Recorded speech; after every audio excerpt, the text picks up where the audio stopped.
کسی بھی چیز کا آپ سلوشن چاہتے ہیں، پہلے اسباب دیکھیں کہ چیز بگڑی کیسے ہے، جس کی وجہ سے چیز بگڑی ہے اس کو ٹھیک کر لیں تو چیزیں ٹھیک ہو جائیں گی۔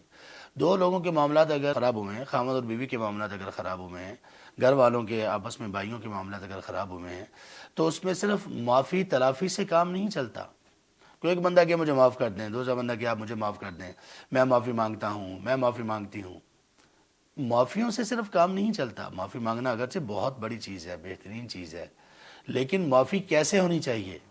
پہلے یہ تو دیکھو کہ اسباب کیا ہیں، معافی کس چیز پر مانگی جا رہی ہے، اور معافی کا طریقہ کار کیا ہونا چاہیے۔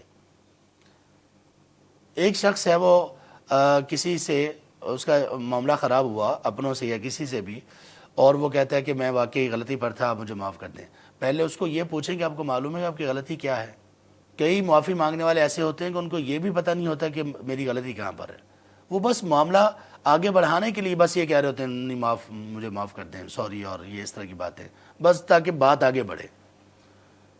یہ ان کے معافی کے خالص ہونے کی علامت نہیں ہے، بلکہ معافی کے غیر خالص ہونے کی علامت ہے۔ یہ پہلے یہ تو دیکھو جرم ہے کہاں پر، پہلے اس کو ختم کرو، اس کو ختم کرنے کا اظہار کرو کہ ہاں یہ ختم کر چکا ہوں، یہ مجھ سے غلطی ہوئی ہے۔ اس لیے توبہ میں آدم علیہ السلام کی جو توبہ تھی وہ کیسی تھی؟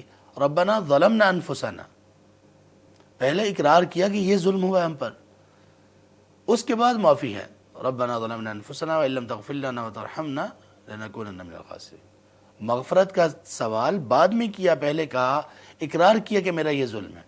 تو اس لیے چیزوں کا سلوشن، چیزوں کا حل ایسے ملتا ہے کہ جہاں جو چیز جس کی وجہ سے چیز خراب ہوئی ہے پہلے اس کو ٹھیک کر لیں۔ وَنُنَزِّلُ مِنَ الْقُرْآنِ